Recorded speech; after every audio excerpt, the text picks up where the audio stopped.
We'll just doctor that one right up. Doctor? Doctor.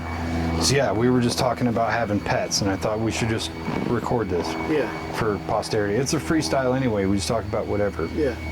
But yeah, we were just kind of discussing the difference between owning a dog and owning a cat. And I said that I was more of my spirit animal is an older cat lady. And the difference between like having a dog and a cat is like a dog is like having a toddler who always wants attention, and then a cat is like having like a 17 or 18-year-old kid who just wants to come and say hi. But yeah, it also has like toddler tendencies. Like, you see that cup on the table? Yeah. I'm gonna do it. I'm gonna do it. Stop. No, don't. Oh, you dick. Yeah. So I have 2 cats. They're running around here. You might see. Most likely, Fish will come into the area. Fish is the name of my cat. Don't be confused. I don't have a fish. Like you said, a fish tank is just a screensaver you have to feed and clean. Yeah. Yeah. Speaking of fish, he's right there hunting. Apex predators, cats are. Apex predator. Yeah, I'm definitely more of a cat person. The 2 cats I used to have were like great, because one of them would come up and he would just headbutt the shit out of you. Yeah. Just like bonk, bonk. And that's the way they show affection. Yeah. But then my other cat, the female cat, she'd come up and she was like the loudest purring cat. It was like listening to a little 2-cycle engine go. But she'd come up and like lay on you and you'd pet her and she would start drooling. It was so adorable. Yeah. Fish is like, he's Kara's cat for sure. Like, at nighttime, he sleeps with her like on top of her chest at night, every single night. So when I'm not here, he's like the man of the house. And so when I am there, he kind of gets disgruntled. Yeah.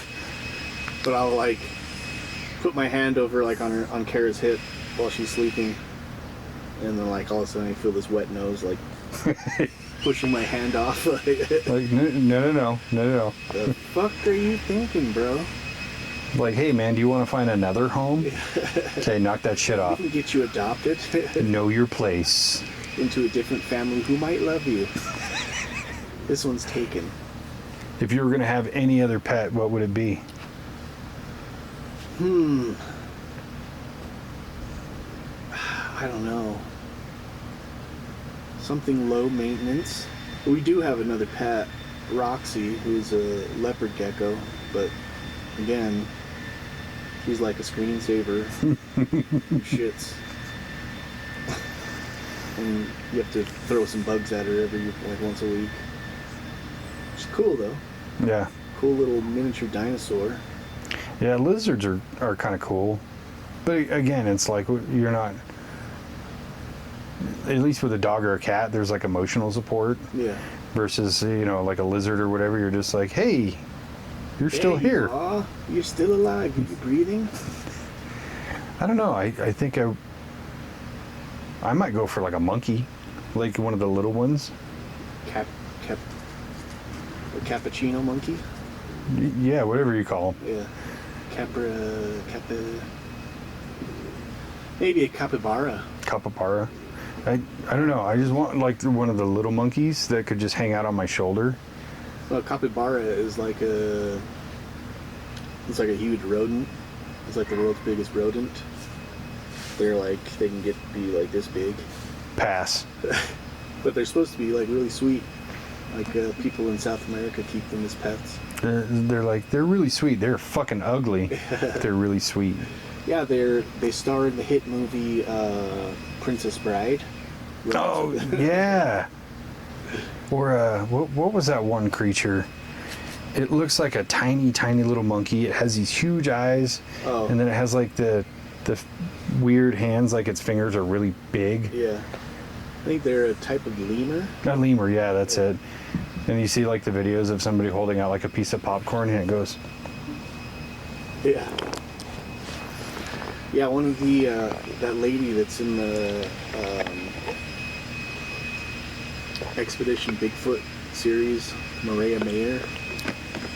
She She's a what do they call a monkey doctor?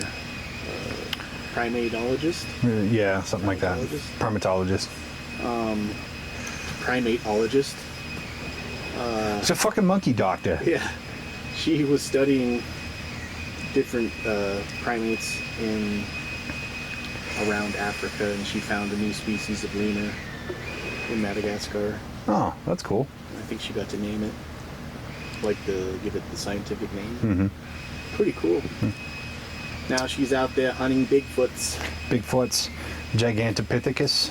The Sasquatch. There's a squatch up in here. This area is real squatchy. Super squatchy. So yeah, Phenomicon in less than 2 weeks.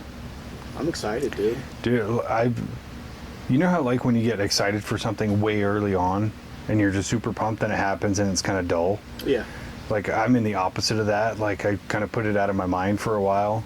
And then this last like week, I'm suddenly just like, oh, fuck yeah. So I'm hoping it's just going to be fucking killer. Yeah.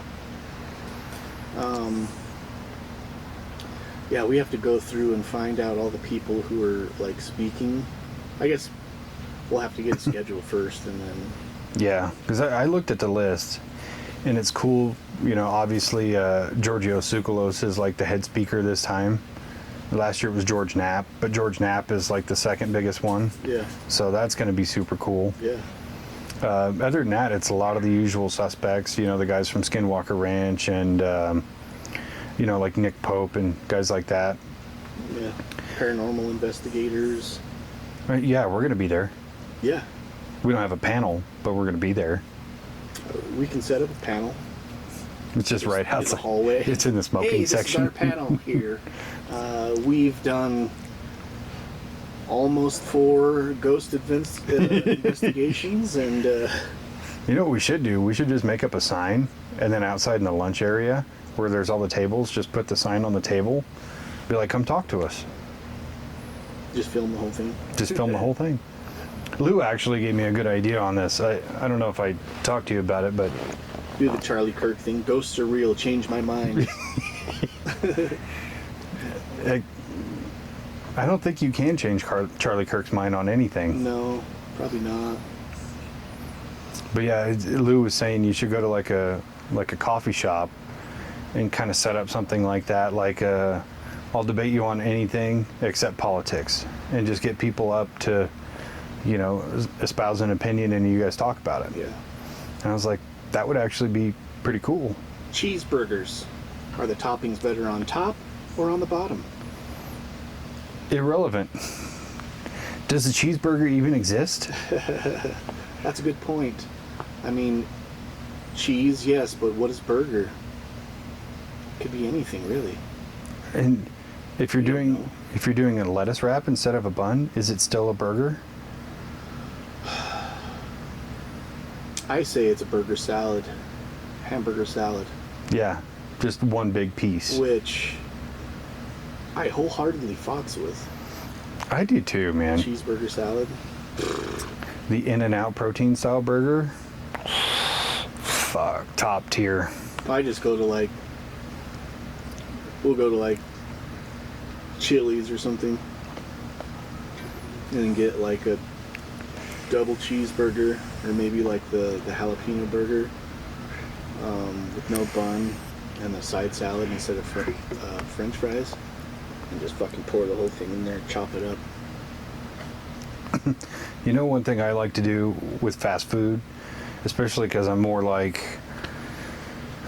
nutrition focused now, or health focused, I should say, is, and they hate it when I do this, but I'll go to the drive-thru at McDonald's and I'll ask them, can I get 6 of the patties and cheese from a double quarter pounder, no condiments, no bread, just the patties and the cheese? And they're like, we can't do that.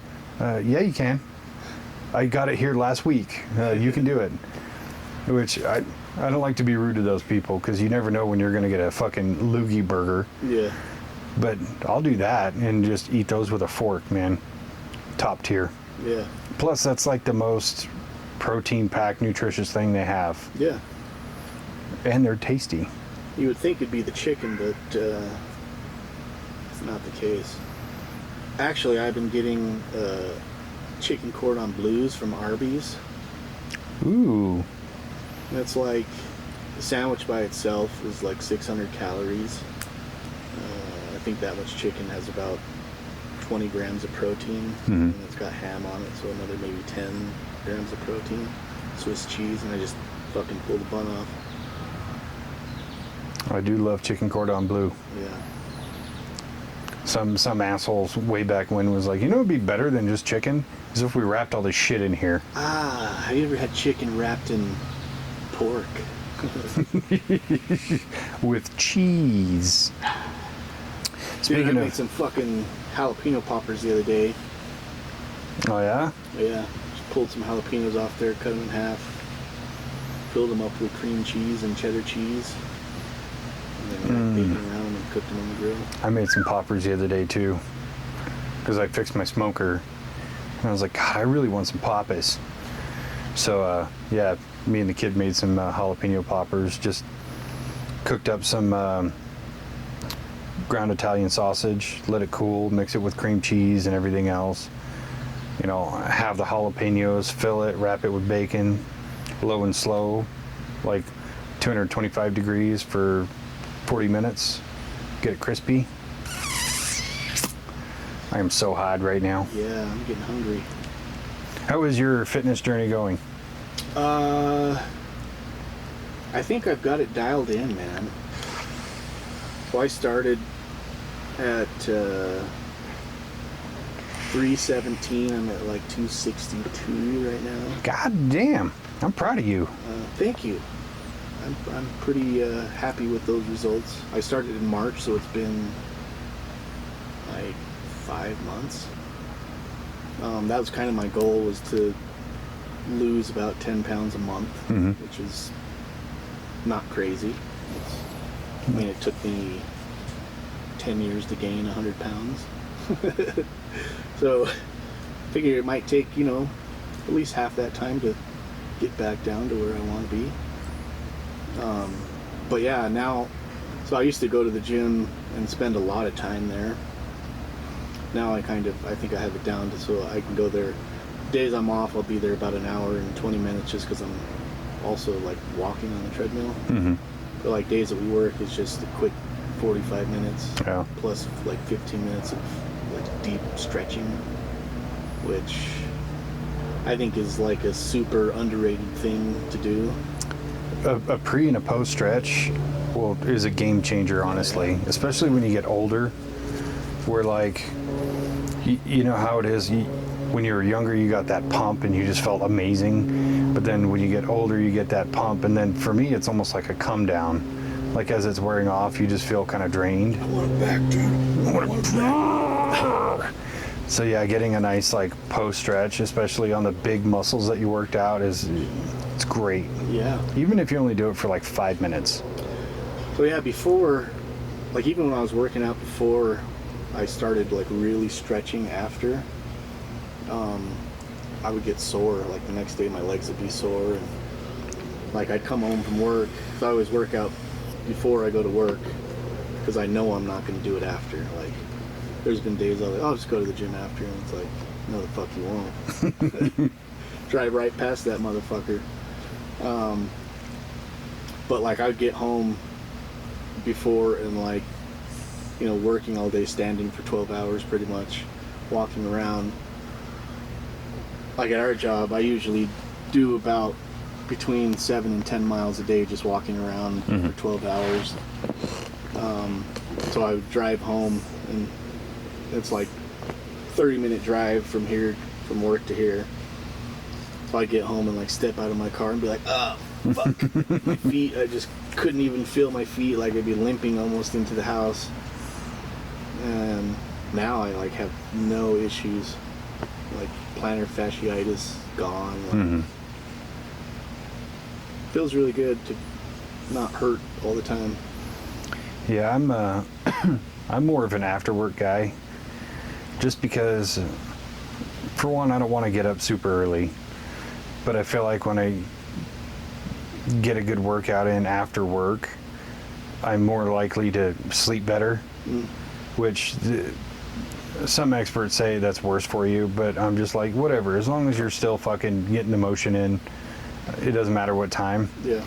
But I feel like I'd be all wound up. Man, I feel great, blah, blah, blah. And then I kind of dick off for a little bit, and then I'm suddenly like really heavy-eyed, and then I'm just out.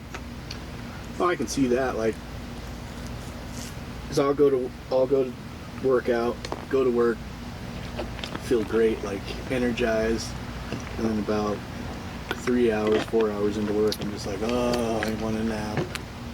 But yep. That's how I always am, though, especially on day shifts. Like, fuck. 2 o'clock in the afternoon.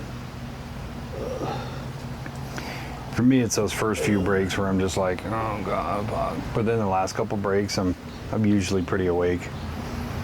Just enough to get home and then get that workout in. But I think it's just the way that my body has learned that kind of schedule. Yeah. But yeah, man, as long as you're getting out there and doing it, don't let the experts tell you like, well, this is wrong, you should be doing this. Just do something. Yeah. Definitely, I would say figure out what your goal is, first of all. Like, if you're trying to lose weight, you're going to do certain things. If you're trying to, like, gain muscle, you have to do almost completely opposite. Yeah. The shit that you do to lose weight. And I think that, like, I go to the gym now and I see people working out, and I kind of just wonder, like, like, some guys, you're like, okay, this guy is, like, trying to build muscle, definitely, like, high weight, low reps, lots of rest in between sets. And then you see other people, they're probably there, I would think, to get in shape or to lose weight or, like, get fit, but they're doing the same thing. Like, it's like, really, like, think about what you're trying to do and then get a game plan and then just do that. Like, that's the hard part is people tend to think like, I need to go to the gym, I need to lift weights, I need to do X, Y, and Z, but they have no structure to it to actually afford what your goal is. Yeah. So like for my particular plan, I've got a little bit of weight I want to lose, and then I want to build up lean muscle, but I want longevity and I want functional strength. Like, it's one thing to look big, but if you can't actually lift anything, how strong are you? Yeah. Like, okay, you have vanity muscles, that's great, but you're not physically capable of doing anything. Right. So that's been more of my goal. And like, I'm not a fan of working out. I never have been. I don't think I'm ever going to be. I like the pump and I like the results, but I don't like the work doing it. So I try to maximize mine to where I'm only doing it for like 30, 45 minutes. Because it's like, I don't do a regular bro split kind of thing where it's like, oh, arms this day and legs this day and blah, blah, blah. It's like, I want to get everything, but do it to your kind of max reps instead of failure. So I just do it like, okay, I'm going to do a set of curls, and then I'm going to do a set of squats, and then I'm going to do a set of bent over rows, and then I'm going to do, some flutter kicks or something. So it's like I'm still giving the major muscle groups I just worked a little bit of time to recoup, but instead of just standing there scrolling, I'm going to jump into my next one that's a totally different muscle set. Yeah. And so it's like 20, 30, 45 minutes depending on what I'm doing that day, and I'm finished. Yeah. Yeah, I go in there and like they have like stations of like squat racks.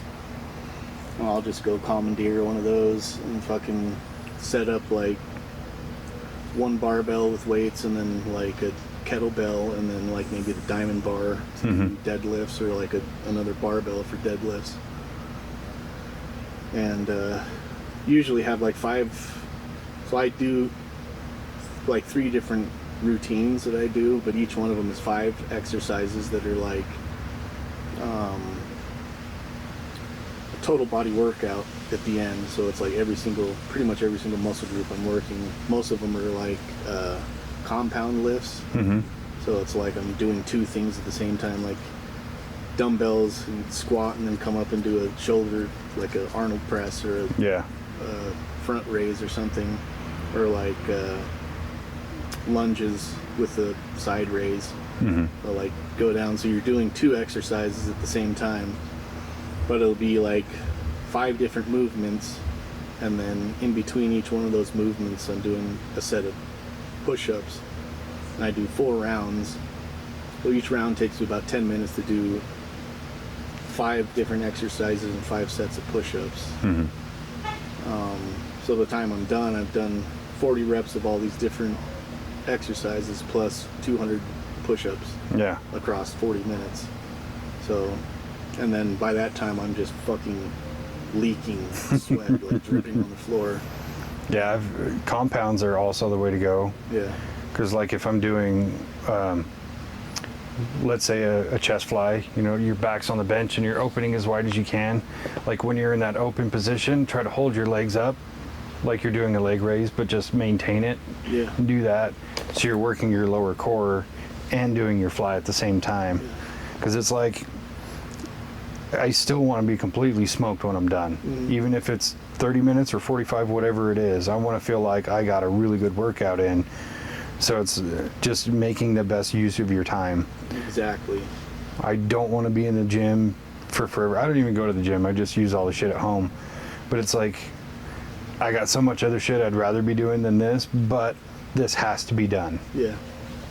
And there's days I still tell myself, oh, I'll do it later, and then I don't do it, so I'm working through that. But the days where I'm on it, and I've been on it for 2, 3, 4 days straight, like I feel amazing. Yeah. Yeah, usually one of the other reasons why I do it first thing in the morning is because I've trained it into my thought pattern that like this thing that I'm doing is going to be the hardest thing that I have to do today. Like even like I'm going to do this, I don't want to do it because it's painful. It's not really painful, it's just a lot of exertion. It's work. It's work, yeah. I definitely don't want to do it. Like it'd be a lot easier just to lay here and scroll in bed until I get into work.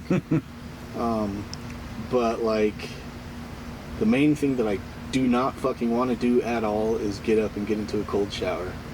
So I do that. Okay, I've done that. That was the hardest. Next hardest is the workout. Okay, go do the workout. And then after that, it's just like, okay, now whatever happens. And then you go to work and just get your ass kicked all day. Go to work and fucking sweat my fucking balls off, getting my ass kicked, and then like, okay, that sucked. Well, now I can sleep, at least. Yeah, I think I still can't bring myself to get into a cold shower. I'm not that tough yet. Granted, I've only been on this journey for a very short amount of time, so we'll see how I can do over time. But the one thing that I have changed is the nutrition aspect and the like chemical help, I'll call it, where I'm not in my 20s anymore. I can't just like dirty bulk on cheeseburgers. Like I have to eat actual food, and I have to take actual supplements and actual vitamins. But the one that I added was creatine, and just straight creatine, monohydrate. Because I'll have like an amino shake in the morning, and they taste really good, but the creatine itself has no flavor, but it has like a weird like film that it leaves in your mouth. So I just put those two together twice a day, once in the morning, once towards the end of the day, and like that alone is a huge game changer. Yeah. So I couldn't imagine doing that in my fucking 20s, man. I could have got everything right. Yeah, I saw a bunch of things, and it said the easiest, most foolproof way to lose fat, body fat, is 30-30-30. So you wake up within 30 minutes of you waking up, take in 30 grams of protein and do 30 minutes of cardio. So you wake up, drink a protein shake, and then do cardio for 30 minutes. I could see it, man. I mean, just in the last few years of being older, I've gotten away from wake up and have coffee right away. It's like, wake up, I need at least 20 ounces of water right off the bat. Yeah. Like, don't even put the bottle down. Hold it until you're done drinking it, kind of thing. So, I haven't like introduced cardio first thing in the morning because I'm still working on the whole get up and do it kind of thing. But yeah, getting, getting your water intake, getting your vitamins in, all that shit, like as soon as you can in the morning is a huge benefit. Yeah. And also, like, again, going back to this thing of like, figure out what your goals are and then train for those goals. Like, if you're in pretty good shape and you want to train cardio, then yeah, like jogging, running, doing like something that's high impact to get your heart rate up, that's going to be your best training for cardio training. Yeah. If it's like fat loss cardio, low impact, like when I go to the gym, when I walk on the treadmill, now I like on a 13% incline at a 3 mile an hour speed, but my heart rate is only at about 113 beats per minute. Yeah. Because that's kind of the zone that you want to see. You don't want to go too high because then you're training cardio training and not burning fat. Yeah. So, I mean, it's a lot of things that people just, if you're not really looking at, then you're probably going to get different results than what you're hoping for. Yeah, because if you're not getting your heart rate up and keeping it up for a steady amount of time, you're not going to lose fat. Yeah. Not fast anyway. You will if you're eating in a calorie deficit, but it's so much more when you're getting your heart rate up. Yeah. And that's why I think walking is one of the best like training regimens you can do. Yeah. And I keep trying to tell my dad, like, you know, if you feel like you want to lose weight and shit, right after you eat dinner, go for a walk around the block. One that I've adopted that I actually got from you and Kara was, you were telling me Kara has one of those walking treadmills, and that's when she'll, you know, scroll and shit, and that's kind of what I do. So I have like a wrist trainer and hand trainers to get your grip strength up. So if I'm scrolling, why not just work it? Yeah. Like, I'm going to be doing this for hours, I know, because I know me. Might as well do something while I'm doing it. Yeah. I've always kind of done that ever since I had a smartphone, but it's been like... Same, but I don't do a whole lot of the scrolling. I usually have one video picked.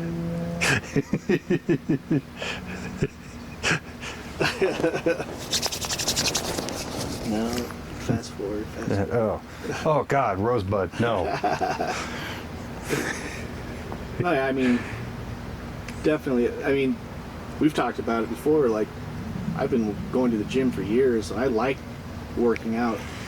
I actually really like lifting weights. But that was kind of a hard shift for me of like, okay, what my goals are now is I'm not trying to pack on fucking muscle or anything like that. Like, I want to, like, maybe in the future I'll go back to lifting heavy and stuff like that, but for now it's like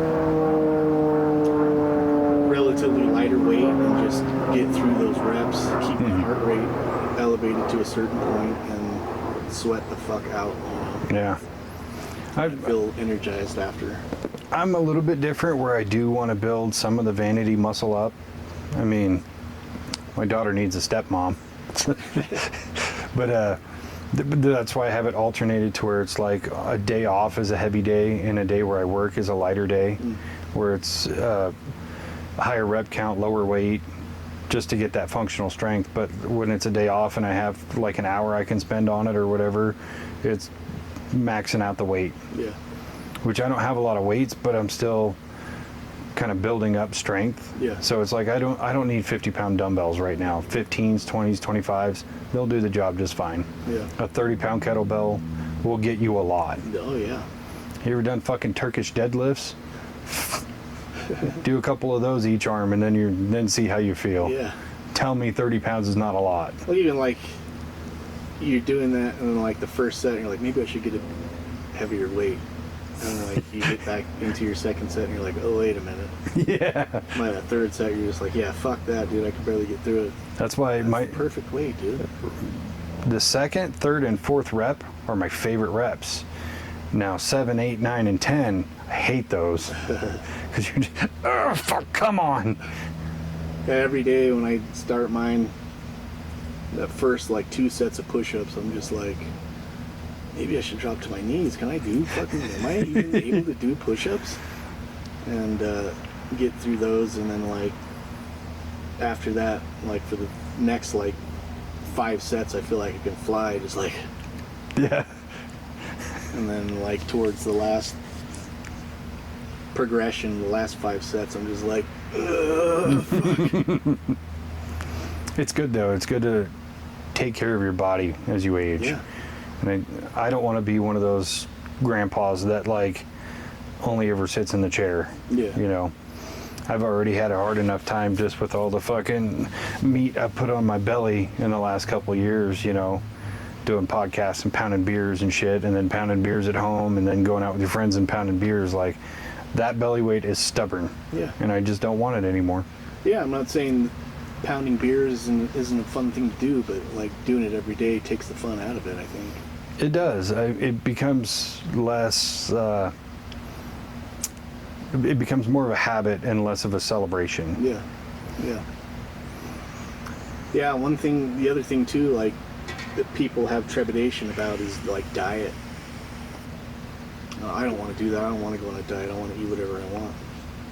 That's fine. Then be fat. Like, I mean, and really, like, for me, that was the hardest thing, too, was, like, because I would go work out and then feel like, oh, I did a whole bunch of work. Now I can celebrate with, like, whatever I want. I'll go get a large pizza or whatever and eat it.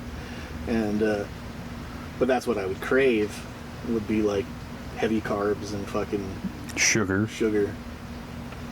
And then I realized that my blood sugar was fucking way out of whack. And that's why I was having these weird cravings all the time, like nonstop feeling hungry all the time. And that's just a blood sugar thing. Yeah. So yeah, once I kind of got that realization, started doing keto, and then fucking first week was a little bit like I had some cravings, but, like, for the most part, like, I stocked my house with, like, cheese, meat, and like easy proteins. Yeah. Boiled eggs and cottage cheese and fucking avocados were like a lifesaver, man. You fucking cottage cheese and eggs, boiled eggs, that's like my breakfast every morning. Yeah. And I'm still not sick of it. Yeah, I eat cottage cheese, a couple boiled eggs, and then, like, a couple pickles to get that salty. Perfect. Perfect. Yeah, I would put cucumbers in mine. Oh, yeah. Just so I got a vegetable in there too. Yeah. But I don't know. I think as I've gotten older, my desire for carbs and sugar is way different. Like, I don't really get sugar cravings too much anymore. Like, once in a while, you pass by, like, the vending machine at work and you're like, God damn, that Snickers is calling my fucking name. And then don't do it, Go eat your beef jerky. Yeah. And then you eat your beef jerky and you're like, this is actually way better. I'm not going to feel like a piece of shit after this. Yeah, we'll usually buy, like, a couple dark chocolate bars. They're like 90% cacao, so they're really dark chocolate. Like, the ones we get are like dark chocolate, almonds, and sea salt. Dark chocolate is actually really super good for you. Oh yeah. There's a little bit of sugar in there, but, like, I'll have a sweet, like, a craving for sweets, and then go just break off a little square of that, and that's the beauty about dark chocolate is, like, one square and you're good. Yeah. And it's not a lot. The other thing I adapted a long time ago was diet soda. Granted, they're not all good, but Diet Dr. Pepper, that's my fucking jam. Yeah. Just have a case of that, and, like, when I'm chilling out in front of the computer or whatever, I'll get a glass with ice and just sip on that. It's so good. Diet Dr. Pepper and Fresca, man. Fresca is top tier. Yeah. But yeah, just having that kind of, like, satiation value of something that's kind of sweet, and it's also in line with what you've been used to for so long, it really helps, especially while I'm in a fasting period and you get those kind of hunger pangs, in the 3rd or 4th hour mark, and have that, diet soda, you feel kind of satiated a little bit. Yeah, when I don't really, the weird thing is now I don't feel hungry a lot, which is weird because I think it was just a habit of, like, I need to eat, I should probably eat. Now it's like, when's the last time I ate? probably eat something. That's a protein diet does that to you, because there's times I'll eat breakfast and then 2 hours later, like, I'm ready for lunch, and then there's times I'll eat breakfast and I don't want to eat again the rest of the day, but I have to. Yeah. Like yesterday I was having my lunch, you know, chicken, rice, and broccoli, and I was muscling it down. I was not hungry, but I was like, I have to get this protein. I have to have those carbs. Yeah. I didn't finish the whole thing, but I ate the important shit. Yeah. Yeah, and there's lots of different options. They even have like special shakes for certain diets that you're trying to do. Yeah. And, like fucking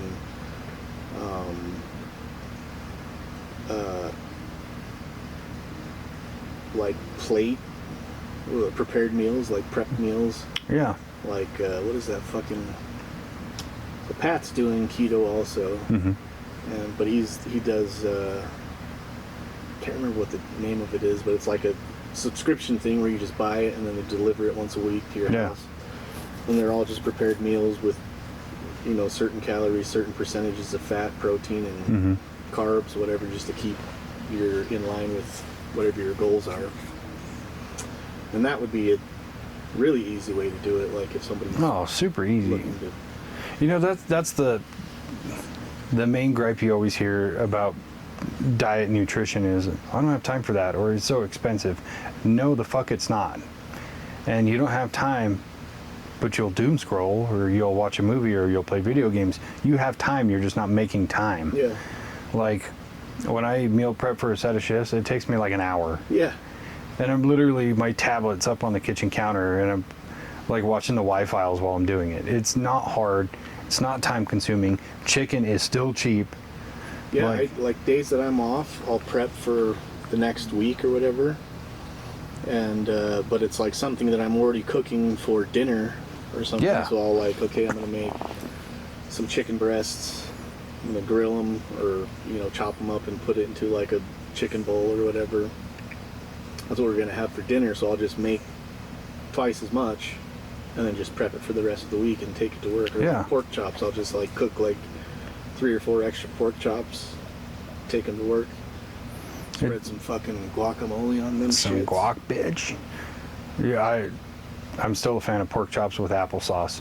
Yeah. It's weird, but I like it. I don't know if I've ever actually tried that. Probably as a kid, because I remember that being a thing. Mostly from the Brady Bunch.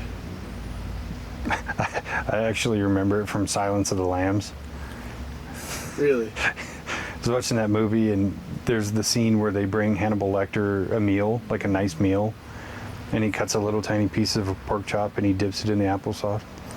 And I remember asking my mom, is that like a real thing? She's like, I've heard of it, but I've never tried it. So we ended up trying it. Now I'm just like, do you eat pork chops with anything else? That's weird.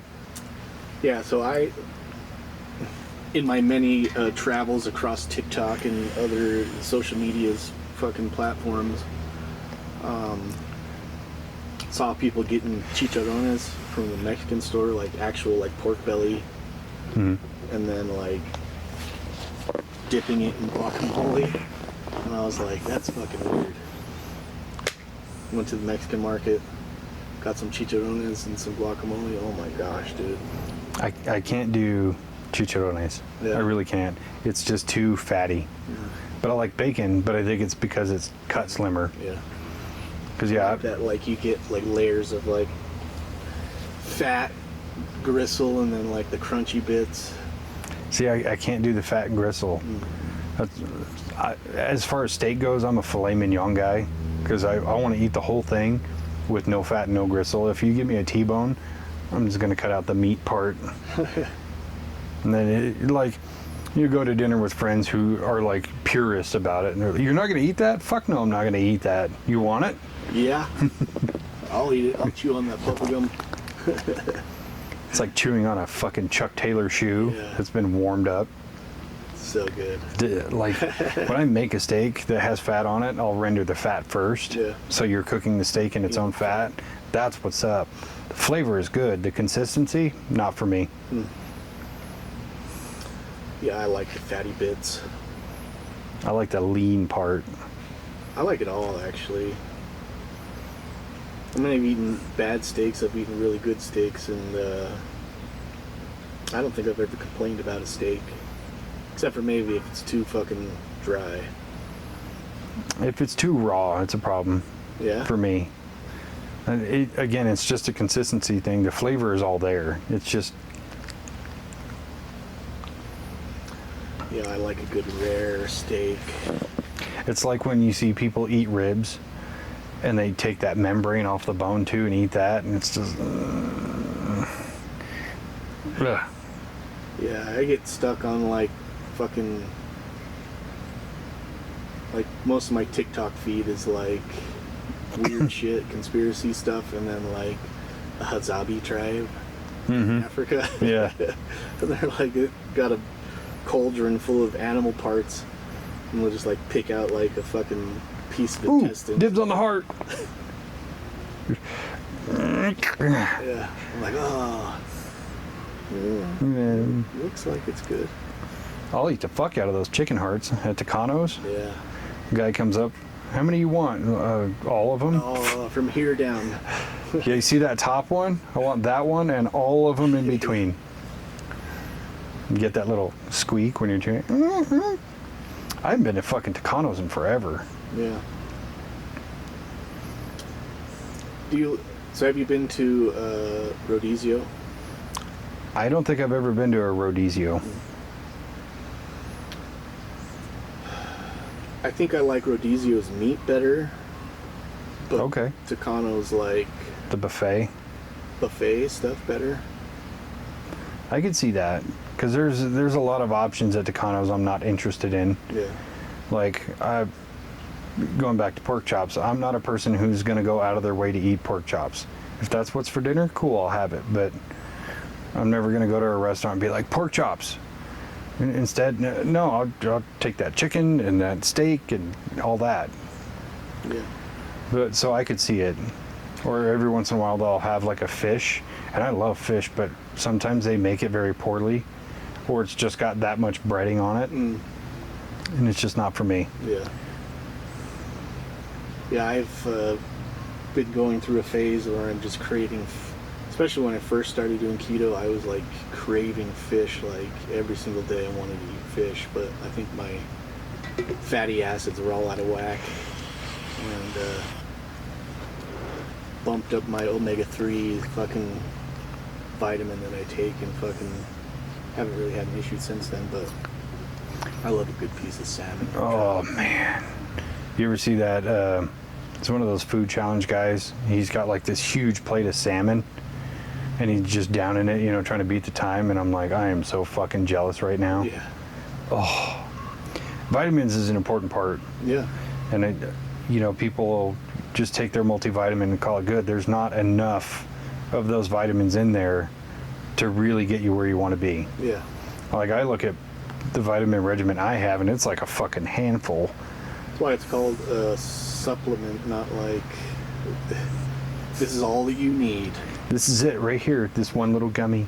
I take a daily, like a multivitamin plus like 6 or 7 different, like turmeric and fucking Yeah. magnesium, omega-3, zinc, and a mushroom complex. Mm-hmm. That Yeah. just, I do all those plus ginkgo, another nootropic. I added biotin in there to help with my hair, however much it can. it's looking pretty wavy today, my guy. Oh, Yeah. well, I switched off of, so my ex got me on this like shampoo, conditioner, and scalp treatment thing. And it's supposed to be designed for people with hair like mine. And I've been using it for like 4 years. And I've seen very, very little results. So I finally took to the internet, and this was just a couple weeks ago. And I was looking up actual things that will help, you know, prevent hair loss, regrow hair, thicken your hair, shit like that. And it really shows you like the pharmacy industry is really just taking you for a fucking ride, because so much of it is so simple. Like adding biotin into my vitamin regimen, which is one more tiny little pill, it gives your hair and your fingernails a little bit more nutrients to grow, right?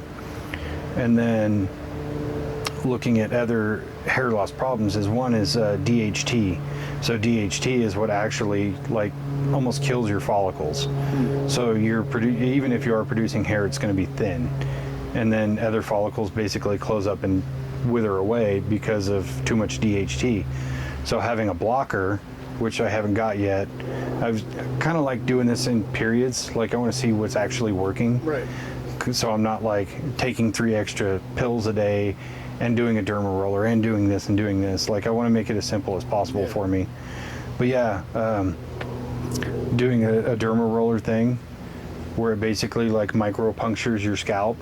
And so when you're using scalp treatment, it's actually penetrating. And then using the correct scalp treatment. All of that is just in the few weeks I've been doing it, I can already see and feel results. Like my fingernails do feel thicker and stronger.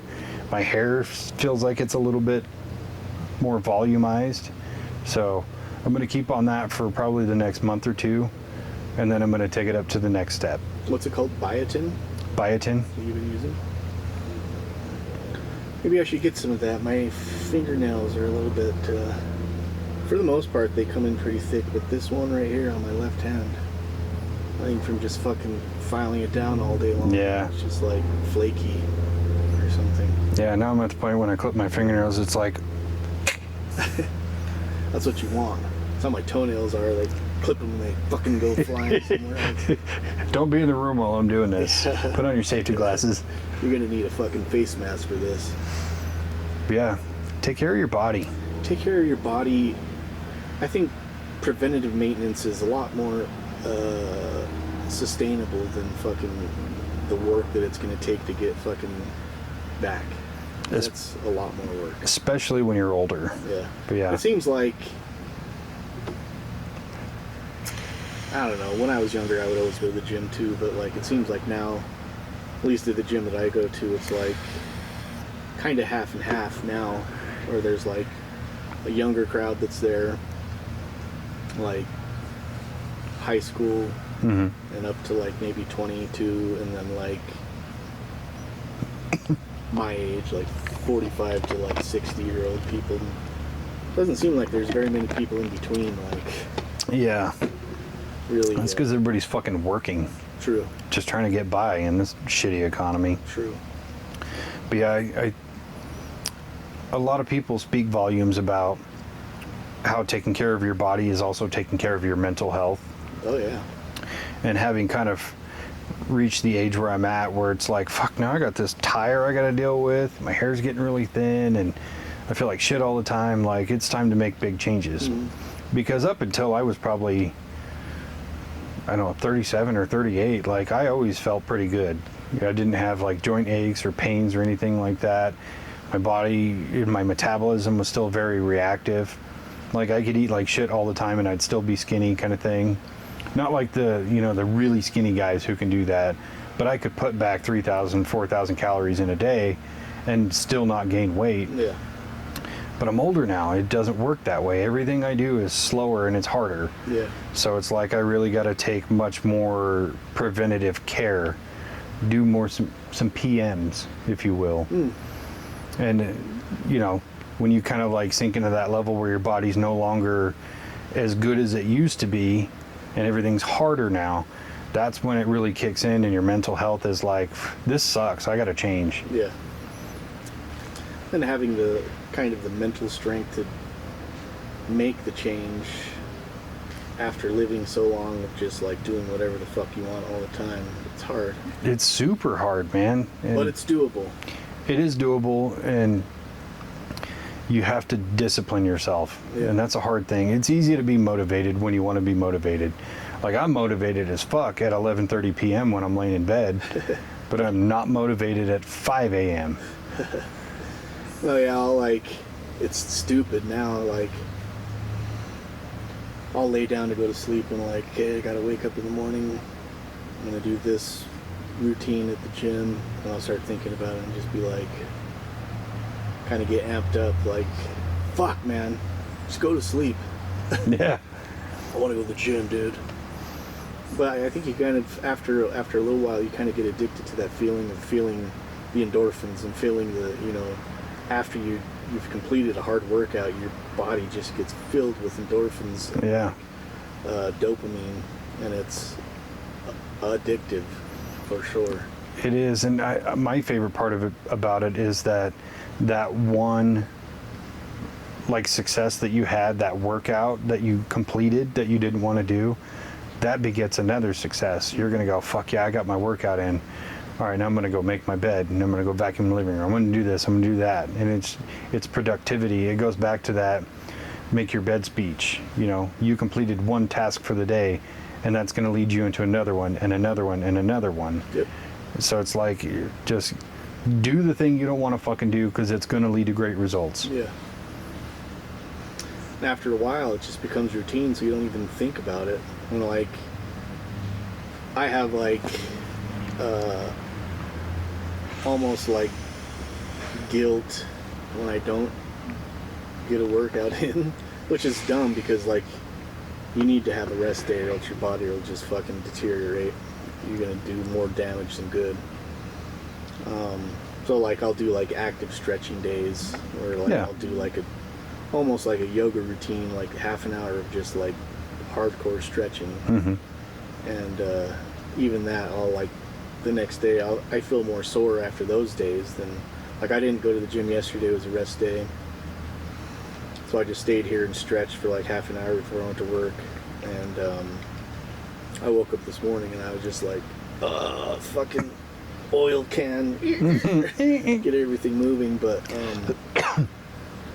when I went to the gym this morning, I took some pre-workout, and then okay, I gotta take the pre-workout just to get things moving, and then fucking got on the treadmill. About 3/4 of the way through that treadmill, I was only doing half an hour. 3/4 of the way through there, I was just oh fuck. So I had to come home, take a power shit, and then go back to a power shit. Yeah. You just put your wraps on. Get something to bite down on. Brace for impact. Almost fucking lifted off of the seat. Yeah, and Kara's where are you going? I'm going to the gym. Where were you? I was just at the gym. Home field advantage, baby. Yeah. Well, it was too many people over there. I know they were going to hear it. I know they're going to hear it. Well, it's like Yeg is on this kind of journey to lose some weight, and then he's going to try to put on a little bit of muscle, and it's great. He's doing amazing. Yeah. Which is crazy because he's wrong about so many things, but he's still doing it. It's like the one time I went shooting with him, and his grip, his stance, everything is atrocious, but he still shoots pretty good. I don't get it. But yeah, one of the things he talked about was bowel movements, since you brought it up. And he was talking about before it was once every 3 or 4 days. Now it's easily once a day, if not twice. And when it's time to go, it's time to go. That's a sign of a healthy gut. Going every 3 or 4 days once is not a healthy gut. Yeah, I think it also depends on what you're eating and how many calories you're taking in. Because before, for me, it was reversed. I would go 3 or 4 times a day, and getting a little graphic, it'd be sometimes it'd be a sloppy shit, Yeah. Now it's that's another signal to your if that's what you're experiencing all the time, you've got issues. Yeah. So now that I kind of have my blood sugar, my stuff in check, I usually go maybe once a day, maybe twice a day, if that, and they're just pristine fucking. Yeah, dude, when you've got those probiotic vitamins going and you have good gut health, it's smooth, it's clean every time. Yeah, it's rarely an emergency. This morning, so last night we ate butter chicken curry. Kara made some curry, and haven't had that in a while. And haven't had starchy carbs like rice and potatoes in probably a month. Mm-hmm. And so that plus the pre-workout in the morning, I think was just like my stomach was churning. Yeah. After that. That cookie dough is fighting that taco I found in the parking lot. Yeah. But yeah, I mean, for the most part, it's like, it's so weird the things that you kind of get used to and think are normal, and then like when you switch things up and start going back to like get your levels back down to like regular, like Yeah. where they should be, how big of a difference it really makes. It's massive. And I think about like, you know, when we were doing podcasts like all the time, and we were always drinking pretty heavily. Yeah. And then that would, you know, continue later on, or you drink because you're bored or whatever.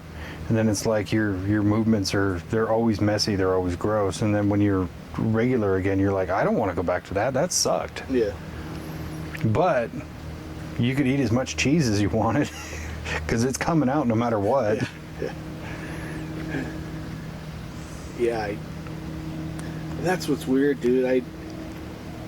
I've always kind of liked cheese, like, whatever. You know, I didn't really have an opinion about cheese, but now I'm just like, I want cheese, but I want smoked Gouda, or I want, like, specific things, and I think it's just, like, the different variation in, like, salt levels or fucking flavor profiles that it's just, like, I'm craving fucking Asiago cheese. I think your flavor in cheese is just like your flavor for beer. You know, when you first start drinking and you're drinking like Bud Light or Coors or Busch or whatever, and you think this is great beer. Natties, and then you start actually like trying new beers, and you're like, ooh, a red ale or Guinness, or, you know, a hazy nosh or something like that, and your flavor profile widens. Mm-hmm. It's the same thing with cheese. When all you've known is like cheap plastic cheddar cheese, and then you start tasting like good cheese, fuck, man, I still like that one, but when I really want it, stinky cheese right here. Oh, bruh.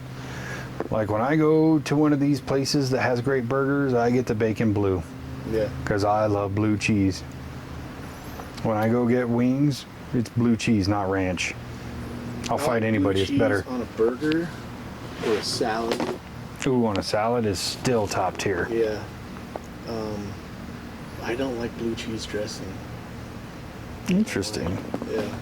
I like the flavor, but I don't know. I just don't like the dressing. I like. I do like to fucking double dip. One in ranch and one in blue cheese.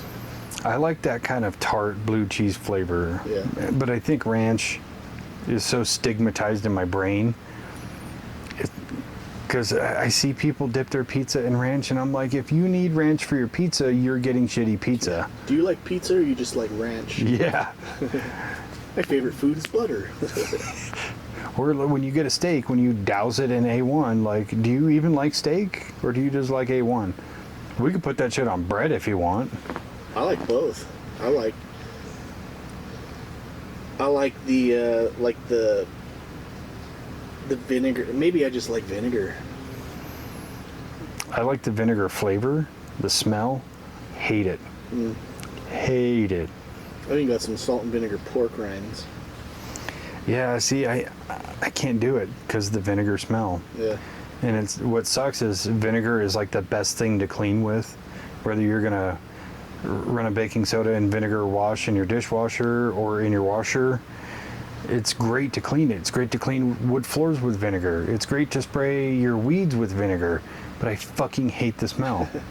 Hate it so much. I don't really mind the smell of vinegar. The other day I was trying to make something, and Kara just got a new bottle of apple cider vinegar. Mm-hmm. Just a fucking big ass glass bottle of apple cider vinegar. And it was down in the Lazy Susan, down in the cabinet. And I like spun the thing to get what I was looking for, picked it out, and then spun it back. And when it came back and it locked into place like that, it like that fucking glass bottle tumbled out, just all over the floor. Motherfucker, dude. All I want is a chaffle. I just want a chaffle, bitch. And so that got a little overwhelming, the smell of vinegar, for 3 or 4 days. You know, I'm a helpful guy. If you spilled something, I'd offer to help you clean it up. If it was that, you're on your own. I'll be outside. Yeah, my whole house kind of smelled like vinegar for a minute. I didn't smell it when I walked in there, so we're okay. It was like a month ago. Yeah, they say apple cider vinegar shots are good for you. I'll never know. You can actually get like, so I have some apple cider vinegar tablets. Yeah, I have tried those, and you do get a little bit of that kind of effervescent smell, but it washes away. Yeah. It's just like one of the vitamins I'm taking, and I don't even know which one it is. I don't want to know, because then I'll just take it out. But one of them has a weird aftertaste. So like down the hatch with it, and then you're like, take another sip. All right, now it's gone. Yeah. I get vitamin burps. Like after you take your vitamins and you burp and you have that like vitamin flavor. If it's one of those like really packed in looking vitamins, not like a gel capsule, you'll get it from that. Yeah. But the gel capsules, not so much. Yeah. The problem I have, and I think it's because of the iron and the probiotic, is like I have to take my vitamins with food. Because if I take them on an empty stomach, I suddenly feel really gross. Yeah. Start to feel sick a little bit sometimes. Yeah, I mean, it passes pretty quick. Usually it manifests as like, hey, you gotta poop like now. Or it's just like, oh, I feel kind of queasy. Yeah. Yeah, I usually take mine either as soon as I wake up or go downstairs, and I'll have like 5 boiled eggs. I'll eat a boiled egg with it. Yeah. And it kind of like settles everything. But yeah, if I take it on an empty stomach and then go to the gym, a lot of times lately I forget in the morning, so I'll come home and take them right before I go to bed, which is whatever, I just go to sleep after. But yeah, boiled eggs, dude, they're like the fucking king. They're so good. Dude, a soft boiled egg with that cottage cheese, cut open the egg, the yolk gets everywhere. Oh, I'm going to come. Going to come. Oh. Bad thoughts if you guys haven't seen it. That one skit, like, I think I watched it twice at work with different people who hadn't seen it. I was like, dude, you have to watch it. So I ended up watching through the whole show twice at work. And then over the summer, I had the boys watch it. So I watched it with them. And so they started adapting that. Oh. Now it's like, would you walk past each other, you know, and give each other the old Hexel handshake, as I started calling it? No, it's where you walk by and you go like that to each other. There's always one person's, oh. So yeah. Nice. Fucking hilarious show. Family time, dude. Family time. There's one TikTok, maybe it's TikTok or Instagram account that I've been watching. There's this guy that does like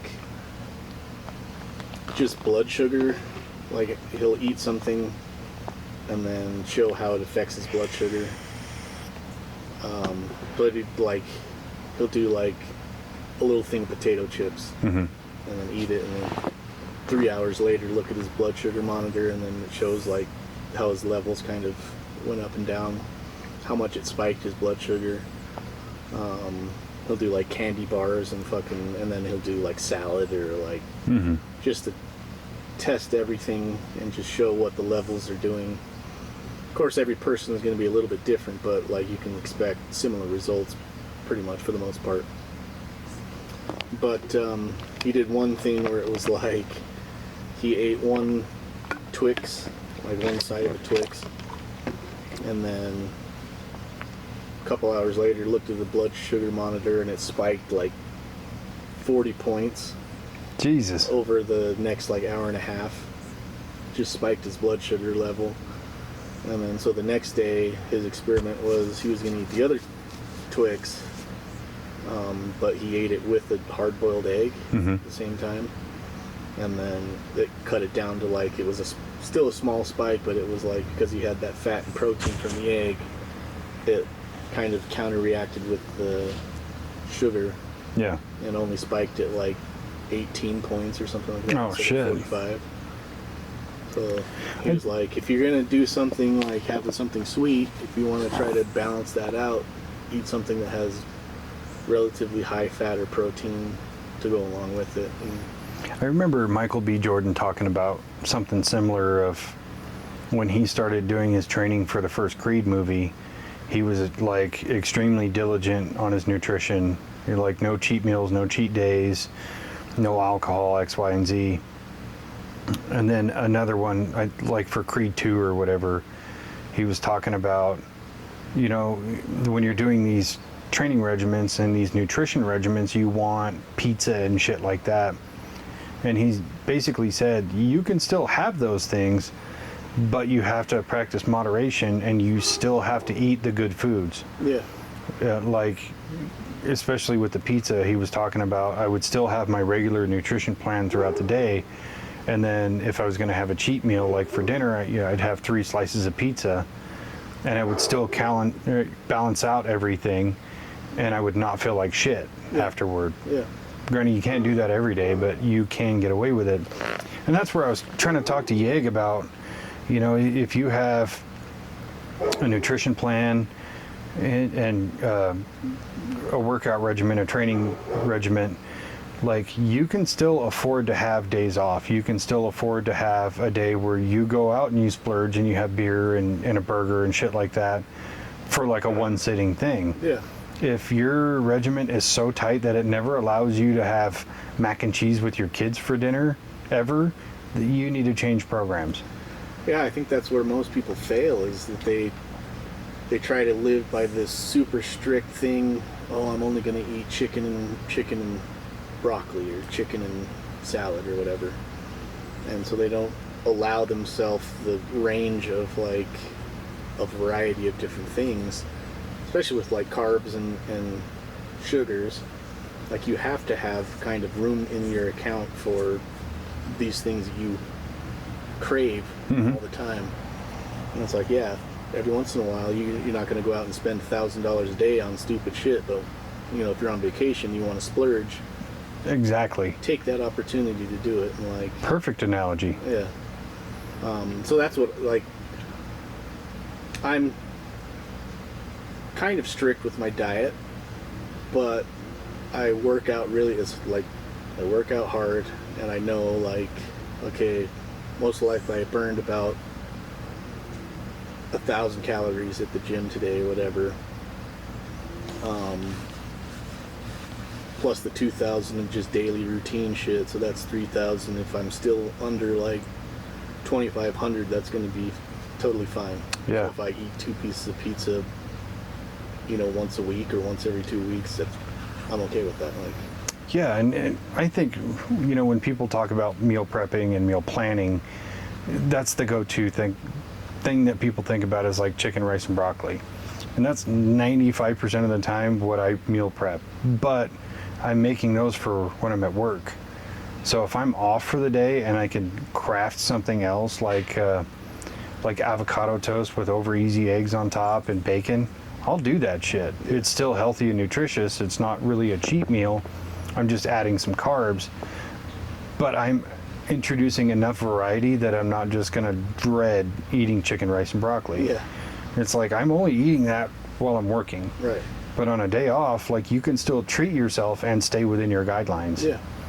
That's the ticket, I think, because fuck, man, if I had to eat chicken, rice, and broccoli for every meal every day, I'd just kill myself. Fuck that. I like chicken, rice, and broccoli, but yeah, the same thing. If I had to eat it all the time, I probably wouldn't like it very much. Yeah. Get sick of it real quick. And even with that, I play a roulette game with myself because I'll just smoke the chicken breast. I think it retains more moisture, so when you nuke it, it doesn't come out dry as fuck. Like, it's still kind of juicy. But it's like, I'll take, you know, let's say I'm going to prep for 4 shifts. I'll take 4 chicken breasts out, and I'll season all 4 of them differently. And then when they're done cooking and I'm going to like cut them up to put them in the container, I cut them up, and then when I put the rice in, I put the rice over the top so I can't see which chicken it is. Yeah. And then I mix them up when I put them in the fridge, and then I just grab one, and I'm like, oh, today is fucking black pepper garlic. Yeah. Or today's lemon pepper. So at least I'm throwing myself off a little bit by not knowing which chicken it is. Yeah. But the broccoli's always the fucking same. I'm not going to make 4 different batches of broccoli. Yeah. It's kind of what Miles used to do. I don't know, he probably still does it. Like, he makes like a big batch of burritos once every couple weeks or whatever, and then puts like different stuff in each one, or, you know, a couple with this, flavors them a little bit differently, and then like freezes them, and then just grabs a burrito every day. Yeah. And he's like, usually it'll be a different one every day, so it's like, yes, technically I'm eating the same thing every day, but it's tastes different every time because I put different cheese or different hot sauce or different fucking a different meat, different seasoned meat or whatever it is. This one has bacon, or this one has whatever it is, chicken. Yeah. Which is an awesome idea. Like, you can get, you know, if you're trying to do kind of a low carb thing, they have low carb tortillas. Yeah, I mean, they're pretty decent. I try to switch off the breakfast thing because, like, lately it's just that cottage cheese and the eggs, but I'm gonna get tired of that eventually. And sometimes I want a really like chonky breakfast. Like, I get up and I feel like I'm starving, and then other days I wake up and I don't want to eat and I have to force myself. But one thing I used to do was breakfast bowls. I would take a pound of ground turkey, like lean ground turkey, and then a pound of a breakfast sausage or an Italian sausage, and mix them together. But I'd cook them in 2 different pans. So this pan gets this type of seasoning, this pan gets this type of seasoning, and then the same thing. Once you're done making it, fucking mix them up, put them in the fridge in a different way to where you don't remember. Yeah. You're gonna forget anyway. Yeah. And then, oh shit, this one's maples this morning, and then tomorrow's is spicy, you know. Yeah, we've said it before, variety is the spice of life, and it makes, you know, eating not a monotonous thing of where you like, I don't want to eat this, I'd rather have a fucking donut or something. Yeah. That's kind of the bane of the existence of trying to eat relatively clean when you work in manufacturing, is when they provide food, it's never fucking healthy. Yeah. It is nice that they've been bringing in like fruits and like cheeses and shit like that. I get the cheese sticks. Yeah, I'll just grab like a handful of cheese sticks and maybe a banana or something, which is a little sugar. It is, but it's almost impossible to overeat on fruits and vegetables. Yeah. And that's part of why I think vegetables need to be more of a cornerstone. Because you think about it, like, if you're going to eat celery, it costs you more calories to eat it than you intake, right? Or lettuce or anything else that has a huge water content.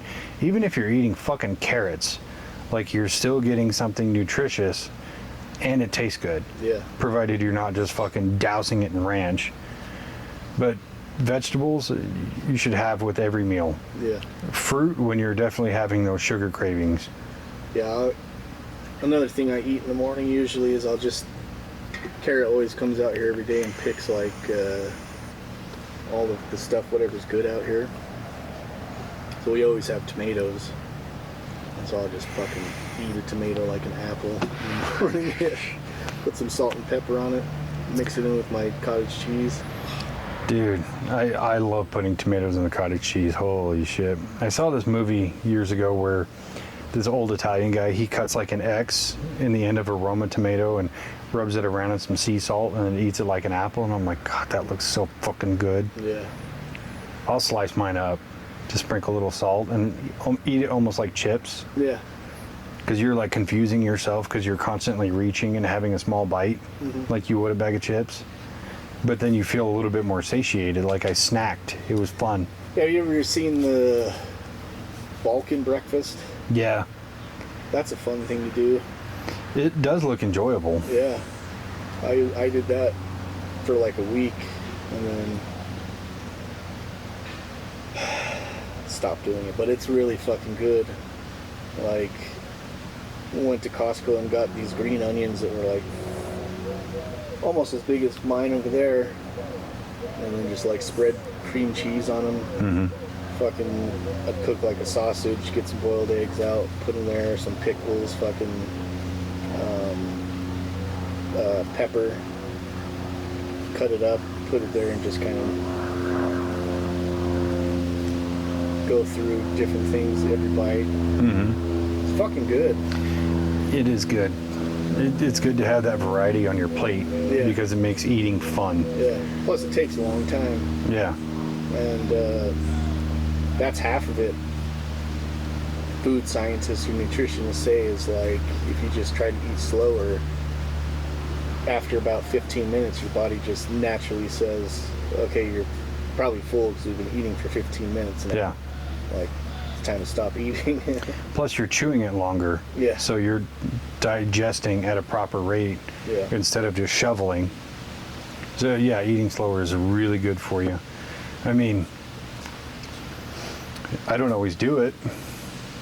But lately, when I've been eating lunch, it takes me about a half an hour because it's like take a bite and dick off on my phone and then take a bite because I'm trying to force myself to slow down, especially while I'm taking in like this pretty balanced meal of protein and carbs and vegetables. So it's like I really want it to go through slowly. Plus, if you eat that too fast, like you just feel bloated and gross. Mm-hmm. Yeah, I've been doing that too when I remember to. But like consciously, I try to like take a bite, put down my fork or spoon or whatever, chew it, swallow it, pick up my fork again, take another bite, put it down, putting down my utensils in between each bite and like chewing it and like having some time to fucking so just like get into that fucking feed mode where you're just shoveling shit into your mouth. Yeah. What the fuck was that? Who left a sock on the table? So yeah, this ended up turning out to be more of like a health and fitness episode than a freestyle. Weird. So we're just gonna name it that. Okay. But yeah, what's one more thing that you think everybody should do to benefit your health?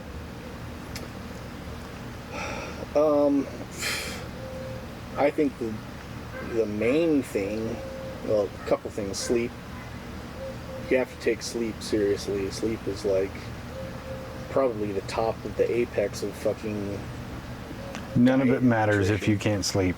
Or nutrition and fucking exercise. Sleep is kind of the top of that pyramid right there. If you're not sleeping, then you're not recovering, which is going to make you crave shit more. And most of the time when you're sleep deprived, what you're going to crave is sugar, carbs, which turns into sugar, glucose in your bloodstream. So if you're not sleeping, you're going to crave more bad shit, which is going to just further the cycle of like, you know, eating bad shit, sleeping poorly, and gaining weight. Another thing that is not so much overlooked, but just like neglected, I think, is just water intake. Especially like as soon as you wake up, drink fucking water. Like you haven't had a drink in 8 hours, however long you've slept. Yeah. Your body is still processing and using all the liquids that you have stored in your body to kind of keep things moving along. So you're already dehydrated. So if you wake up and then just go straight into doing whatever you're going to do for the day, you're already at a disadvantage of like you're dehydrated. Yeah. So yeah, wake up, fucking pound some water, and then get into your routine. And building a routine and sticking with it. Like, say after 21 days, it takes 21 days to form a habit. And so if you just maintain your focus for 21 days, that's the hard part. And after that, it's easy from there. Yeah. Almost feels like you're cheating yourself if you negate from that habit or whatever that you've already formed. So yeah, when I first started, that was my goal, was like, okay, I'm going to do this for 30 days and just see what happens. and then started doing the thing. First week of keto was hard, a little bit hard. After that, I just started craving like fats and protein. And but after like working out hard every day for like 21 days, after that first month, I'd lost like, I think I lost like 15 pounds in a month. Yeah. Which I was like, oh shit, that's a little faster than I was expecting. Yeah. See what happens next month. And just kept on going. And so like a lot of people get obsessive over like the scale, Yeah. how much you weigh, and that's going to fluctuate day to day, how much you have drank, how much you've eaten, Yeah. how much you've pooped. Your water weight is plus or minus 5 pounds. Yeah. So. And so if you're looking at it every day, then you're going to be disappointed. So I'll usually have like a day of the month where I just like take a weight, see where I'm at. Okay, cool. Maybe I can shift this. Maybe I can change this. And it's been working so far. Yeah, I don't use the scale as a gauge. I use morning skinny as a gauge. Because when I wake up feeling morning skinny, it's probably because I did it right. But when I wake up morning bloated, I probably overdid it on the water. Yeah. And that's usually my telltale. Because like you wake up morning skinny, and when I go to bed, I feel like I'm this big because I've been drinking water all day. Also, you have to think of electrolytes also. Yeah. So like if you're just drinking water, just plain water, you're going to flush out all the salt in your system, and you'll end up feeling bloated because you want salt to kind of, so you can sweat that shit out. Yeah. And wash out all of the toxins and shit in your body. So your salt intake and your electrolytes help with that. So, I mean, there's electrolyte tablets or like Powders, liquid IV. Liquids. 100% recommend. Yeah. They don't all taste amazing, but get it into your body. When you get that salt, you're going to retain more water. You're going to feel better. Yeah. But yeah, I agree with all that. I didn't realize how bad my sleep was. Because I've never been really good at sleeping, which sounds so stupid because it's a natural biological function that your body is going to do regardless. But I never slept really good. But when I'm eating better and staying on my vitamins and getting my water intake and not overdoing it on alcohol, like I sleep way better. Oh yeah. Alcohol, like, one thing that most people don't realize about alcohol is that, like, maybe they do and just don't care. Alcohol turns into sugar in your blood. Yeah. And so that's the reason why you go to sleep like drunk as fuck, and you only sleep, you're like, I'm gonna sleep like 12 hours now. No, you don't. Most of the time you wake up maybe 4 or 5 hours later and you feel dehydrated and fucking feel like shit. It's because you've burned through all that sugar, and now your body wants more sugar, and so you're craving something. That's why, like, if you wake up hungover and you drink a Coke or something, it feels so good because you're getting more sugar. Yeah. That's what your body is asking for. But yeah, it just makes you sleep like shit because you're like basically having a sugar crash while you fucking sleep. And it's a fucking depressant. Yeah. And then when you're depressed, you're naturally going to gravitate toward comfort snacks. Yeah. So it's the whole thing's bad for you. I mean, I'm not saying don't drink ever, but regulate. Yeah. The one thing I would add, because I 100% agree with everything you just said, the one thing I'm going to add is go the fuck outside. Yes. Get that real vitamin D from the sun, disconnect from everything, and just go outside for a little while. Mm-hmm. It's actually super beneficial. I mean, you could throw in grounding and all that, all that stuff's great, but just going outside, fresh air, direct sunlight, you will feel better. Yeah. Yeah, a lot of times when we work, especially if I work some overtime, I'm like, when we're on, like, if I work like 7 days in a row, it's like I wake up 4 in the morning or 4 in the afternoon, get dressed, go to the gym, go to work, come home and go to sleep. That's it. Like, that's the routine. Like, it's almost feels like just putting my head underwater and swimming until I can come up for air, like on the next day off. That's exactly what it feels like. And so like when I come off of one of those shifts, I just want to go be outside. Like I want to remember what outside looks like, because I've been in, especially down where we're at, like this dark cave. Yeah. Fucking of a building that's 50 years old.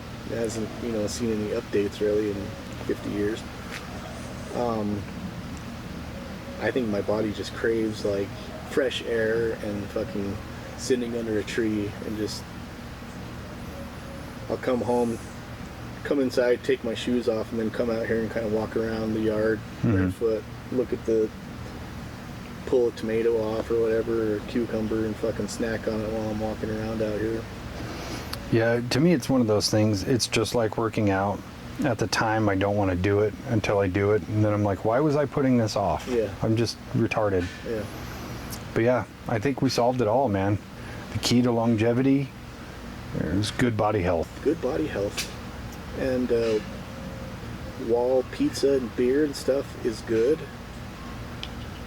I think for the most part, the reason why you feel like it's good, because you have emotional attachments to them from like times that were fun. Like, oh, we had remember this party when I was a kid and we had pizza, and yeah, and you crave that fucking emotional response that your body had from having this great time. Or like you went to a party and had some beers with friends and had a really good time, and like, oh, I just want to do that every day. Yeah.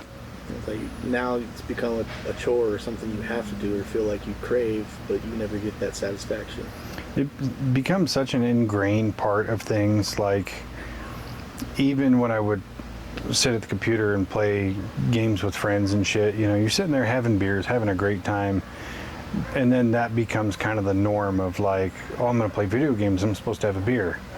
Or hanging out with friends, oh, I'm supposed to drink. Or we're doing a podcast, I'm supposed to grab some beers on the way here. Yeah. That sort of thing. You have to break that attachment, because you're just chasing the dragon is all you're doing. You're trying to recreate that moment, but you can't. That moment's past. Yeah.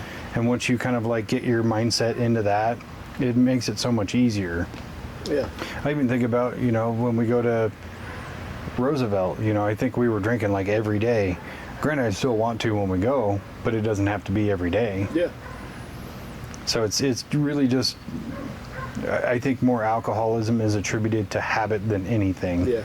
Because even if you go out to the bar with your friends and you don't want to drink, you're probably still going to, because you're at a bar with your friends. You're going to be like the one weirdo who's going to be sipping club soda and everybody's going to be talking shit.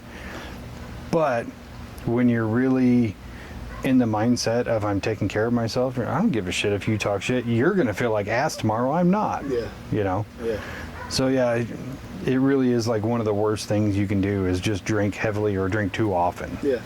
Even Kara has talked about it before with me, and she's like, well, I have these friends, and it seems like all we do is like, whenever we hang out, we just drink because that's what we've always done. Yeah.